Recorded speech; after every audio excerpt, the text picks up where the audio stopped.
राधे राधे दोस्तों। तो नवरात्रियाँ आ गई हैं। नवरात्रियों में बहुत कम समय बचा हुआ है, तो मैंने तो अपनी तैयारी स्टार्ट कर दी है। और मैंने तैयारी स्टार्ट की पहले किचन की क्लीनिंग से। तो मैं सारे जो मेरे जार्स हैं वो मैंने क्लीन कर लिए हैं, क्योंकि पहले तो नवरात्रि में देवी जी को भोग लगाने के लिए सारे सब कुछ साफ़ होना चाहिए। तो मैंने ये सब अपने जो भी जार हैं, ये सब मेरे भोग के जार हैं जो मैं देवी जी के लिए भोग बना के रखती हूँ। जो पहला भोग लगता है उसके लिए मैं लड्डू मटरी इस टाइप की चीज़ें बना के रखती हूँ, क्योंकि सुबह मॉर्निंग में पंडित जी आ जाते हैं। सुबह 8 बजे पंडित जी आ जाते हैं, तो सुबह इतना बच्चों का ब्रेकफास्ट बनाना होता है, लंच बनाना होता है, तो इतना टाइम नहीं रहता है कि हम वो कर पाए। तो मैं सुबह के भोग के लिए लड्डू मटरी और इस तरह के सूखे नाश्ते में बना के रखती हूँ, ताकि सुबह जब देवी जी को पहला भोग मैं इन्हीं सब चीज़ों का लगाती हूँ।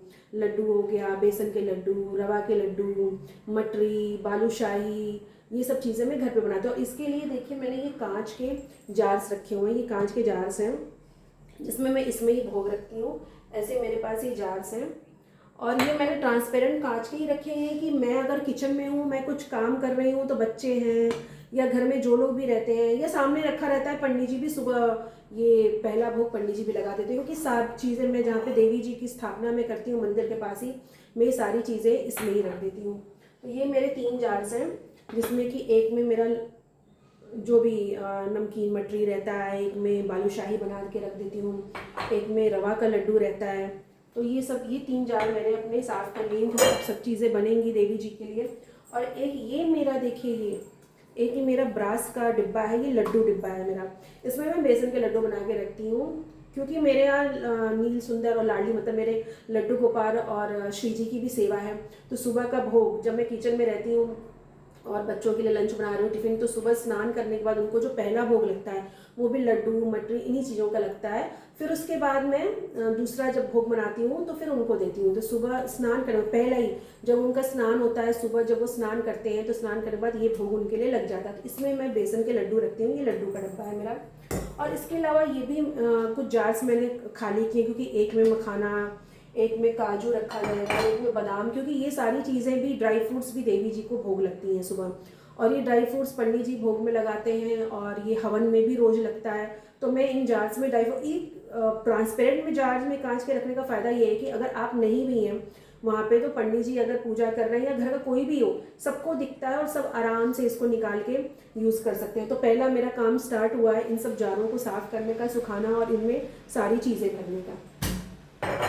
इसके अलावा मेरे पास एक ये भी देखिए है, ये पूरा खाली है।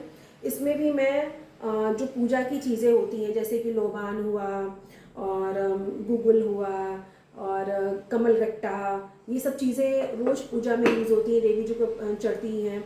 तो लौंग हुआ, इलायची हुआ। मुखवास के लिए तो मैं अलग एक ब्रास का है जो कि मैं ठाकुर जी के लिए भी रखती हूँ, तो वो एक अलग मेरे पास ऐसे ही मसालेदानी टाइप का छोटा है, वो मैं रखती हूँ। लेकिन एक मैं ये भी रखती हूँ जिसमें सब ड्राई चीज़ें रहती हैं, और मैं ये सारी चीज़ें एक जगह इकट्ठा करके रख देती हूँ, ताकि मुझे बार बार बताना ना पड़े।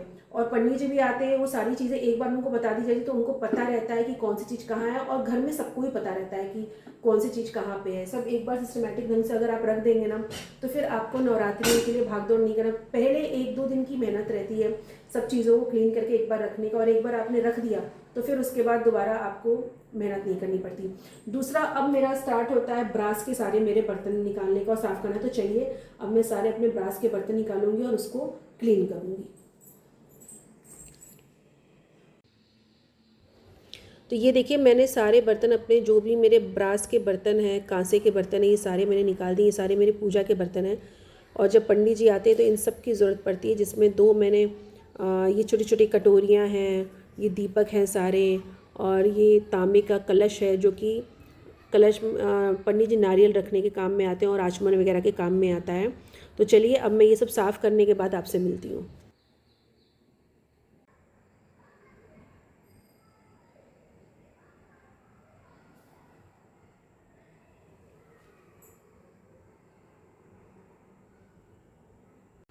अभी नवरात्रियों की तैयारियों का नेक्स्ट स्टेप होता है कि जो बाज़ार से चीज़ें खरीद के लानी है, जैसे पूजा सामग्री हुआ, विग्रह जो भी आपके घर में विग्रह हैं, जैसे देवी जी का है, दुर्गा माता विग्रह, उन लोग का वस्त्र।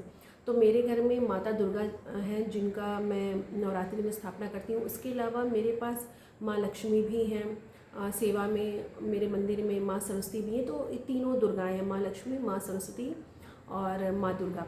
तो तीनों लोगों के लिए मुझे वस्त्र लेना रहता है। नवरात्रि में मैं ऐसे तो वो हमेशा ही वस्त्र पहनती, पर नवरात्रि में नए वस्त्र लाने रहते तीनों माताओं के लिए।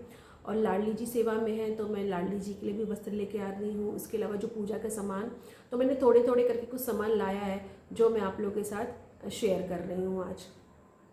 तो ये देखिए, ये धूप है जो कि मैं सेवा में यूज़ करती हूँ, अपने मंदिर में ठाकुर जी की सेवा में यूज़ करती हूँ।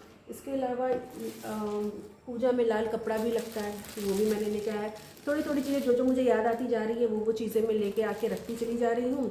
और जो बची रहेंगी वो जब तक कि पूजा शुरू नहीं होता लास्ट मोमेंट तक कुछ ना कुछ कमी रहती है और हम कुछ ना कुछ लाते ही रहते हैं। फिर भी जो जो चीज़ें मेरे को याद आती है, ये हवन सामग्री है जो कि मैंने ला दिया है।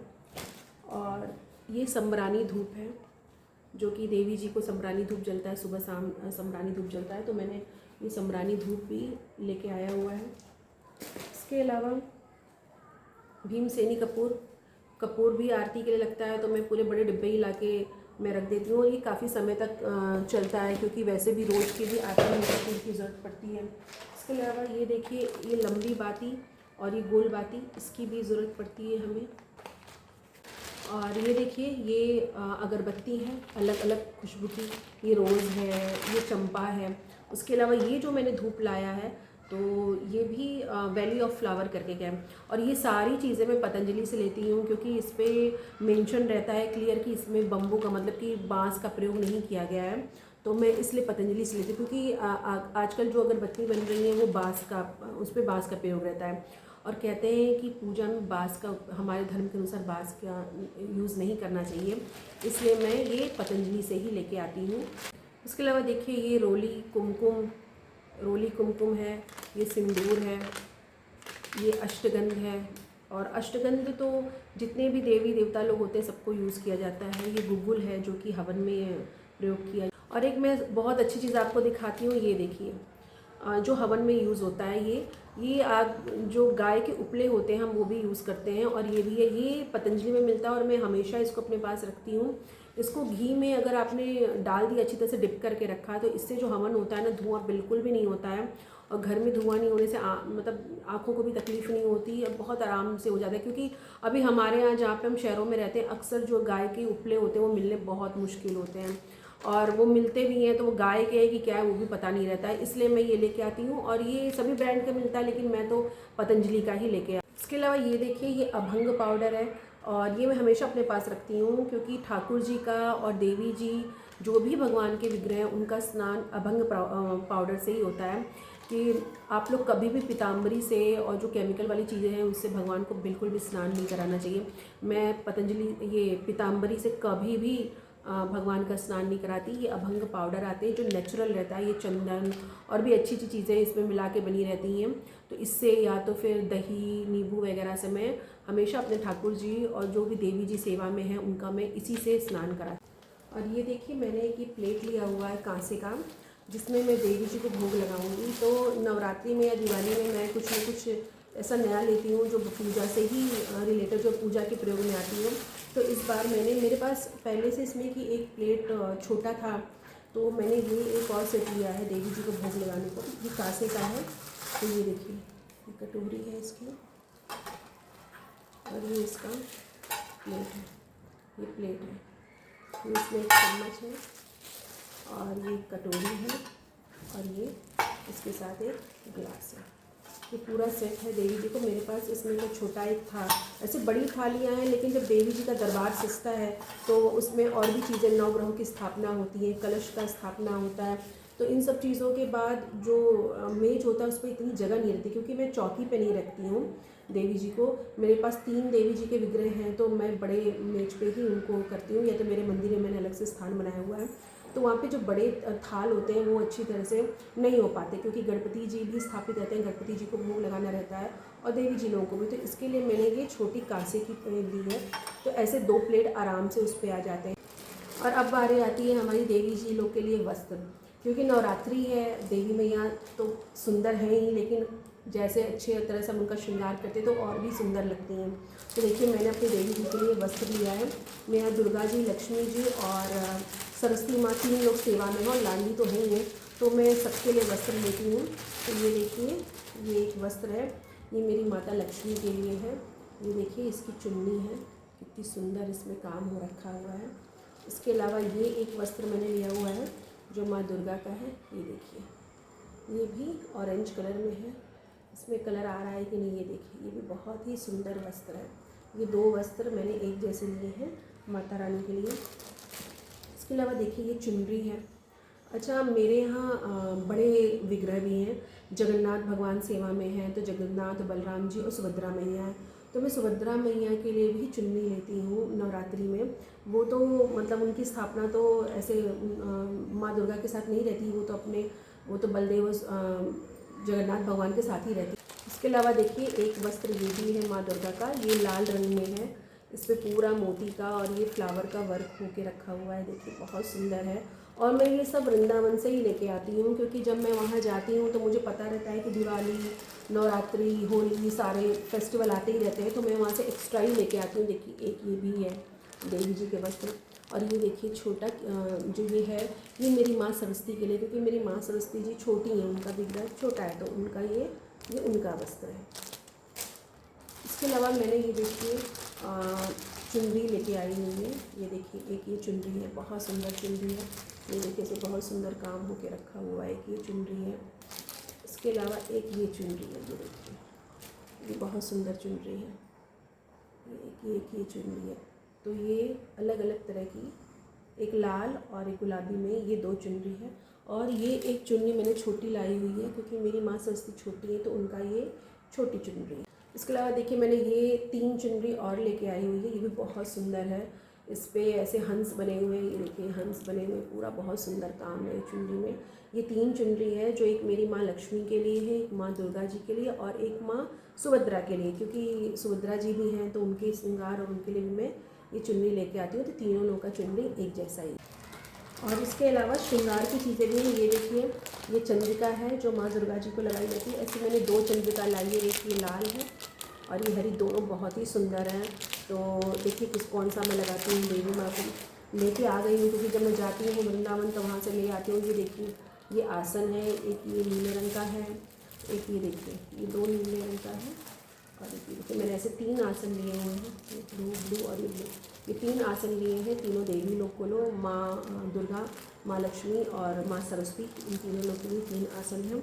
और इसके अलावा एक ये बड़ा आसन भी है, ले लिया मैंने। ऐसे मैंने 3-4 आसन लिए, क्योंकि मैं जब जाती हूँ तो वहाँ अच्छा मिल जाता है और रेट्स भी अच्छे रहते हैं, तो मैं वहाँ से लेके ही आ जाती हूँ। इसके लिए माता रानी का श्रृंगार भी है। ये देखिए बहुत सुंदर एक माला है माता रानी के लिए। एक ये भी है, ये देखिए ये भी बहुत सुंदर है। एक ये भी मैंने लिया हुआ है, एक ये भी है, और एक ये देखिए ये तो मैंने इस्कॉन से लिया हुआ है, ये मैं इस्कॉन से लेके आई हूँ। और इसके अलावा मेरे यहाँ माँ सुभद्रा जी भी हैं, तो सुभद्रा जी के लिए ये देखिए, सुभद्रा जी का विग्रह बड़ा है, तो ये देखिए ये माता रानी के लिए, माँ सुभद्रा के लिए मैंने लिया हुआ है। उनके लिए भी चुन्नी, उनको भी मैं सारे नए वस्त्र धारण कराए। और जैसे कि मैंने आपको बताया था कि हमारे यहाँ बड़े जगन्नाथ भगवान हैं, बलदेव सुभद्रा जी हैं, उनके बड़े विग्रह हैं, तो उनके कपड़े भी हर त्यौहार पे मैं नया लेती हूँ। और एकादशी में वो उनके कपड़े मैं रोज़ नहीं चेंज करती, मैं हर एकादशी को उनके कपड़े बदल देती हूँ। तो ये देखिए ये उनका कपड़ा भी आ गया है, क्योंकि अभी नवरात्रियों में वो भी नए कपड़े पहनेंगे। ये देखिए बहुत सुंदर कपड़ा है। और वक्त तो ये कपड़ा मैंने ख़रीदा नहीं है, ये मेरी एक फ्रेंड है जो कि बना के दी हैं। उनके ऊपर भगवान की बहुत ही कृपा है, बहुत ही सुंदर वो भगवान के वस्त्र बनाती हैं, बहुत ही अच्छा। तो वस्त्र देखिए कितने सुंदर हैं। और ये ऐसे हैं कि आप इनको धो भी सकते हैं, क्योंकि जो बाहर से कपड़े मिलते हैं उनको आप धो नहीं सकते, वो धोने के बाद ख़राब हो जाते हैं। लेकिन ये जो है देखिए कितना सुंदर उन्होंने अस्तर ला के बनाया है। तो ये जो है मैं रेगुलर में पहनाती हूँ भगवान को कपड़े, तो मुझे धोने भी पड़ते हैं, क्योंकि एकादशी 15 दिन पर कपड़े होते तो मुझे धोने पड़ते हैं। तो ये ऐसे कपड़े बनाती हूँ जिनको मैं आराम से धो सकती हूँ और आराम से पहना सकती हूँ। तो अगर आपको भी उनसे वस्त्र चाहिए तो आप मुझे ज़रूर कमेंट करिएगा, मैं उनके नंबर इसमें डाल दूँगी, आप चाहे तो उनसे वस्त्र ले भी सकते हैं। इसके अलावा देखिए एक ये भी वस्त्र है, ये हरे रंग का है, ग्रीन कलर का, ये भी बहुत सुंदर है। ये भी जगन्नाथ भगवान बलदेव सुभद्रा जी का मेरे वस्त्र है। तो मैं एक तो एक्स्ट्रा ही लेके रखती हूँ, क्योंकि हर त्यौहार पे नए वस्त्र में सभी विग्रह जो भी मेरे भगवान विराजित हैं सेवा में हैं, उन सबको हर त्यौहार पे मैं वस्त्र नए नए लेती हूँ। तो मैं जब भी जाती हूँ वृंदावन या जहाँ भी मुझे अच्छा पसंद आता है तो मैं ले लेती हूँ, क्योंकि हर त्योहारों में तो पहनाने का ही है भगवान को नए वस्त्र। तो दोस्तों ये मेरी थोड़ी सी तैयारी है, अभी तो तैयारी की शुरुआत हुई है, अभी आगे और होती रहेगी, क्योंकि बहुत सी चीज़ें अभी बाकी हैं छोटी छोटी, और कुछ तो चीज़ें ऐसी होती हैं जो एक दिन पहले ली जाती है, जैसे कि फूल माला हुआ, दही दूध हुआ चरणामृत के लिए, तो ये सब चीज़ें तो एक दिन पहले ही ली जाती हैं। और ऐसे ही बस धीरे धीरे तैयारी चलती रहेगी। हवन सामग्री मैंने आपको दिखा दिया, और हवन में डालने के लिए जौ, घी, ये सब चीज़ें भी मुझे लेनी है। अभी घी तो घर में ही रहता है, उसको लेने की जरूरत नहीं, लेकिन जौ वगैरह मुझे अभी लेके आना, क्योंकि जौ अगर मैंने पहले से लेके रखा तो उसमें छोटे छोटे कीड़े लग जाते हैं, इसलिए मैं जौ पहले से लेके नहीं रखती हूँ। अगर आपको मेरा ये नवरात्रि तैयारी की जो ये मैंने तैयारी की, अगर आपको पसंद आया हो तो आप इस को लाइक करिए, सब्सक्राइब करिए, शेयर करिए। किशोरी जी की कृपा हम सब पे बनी रहे। राधे राधे दोस्तों।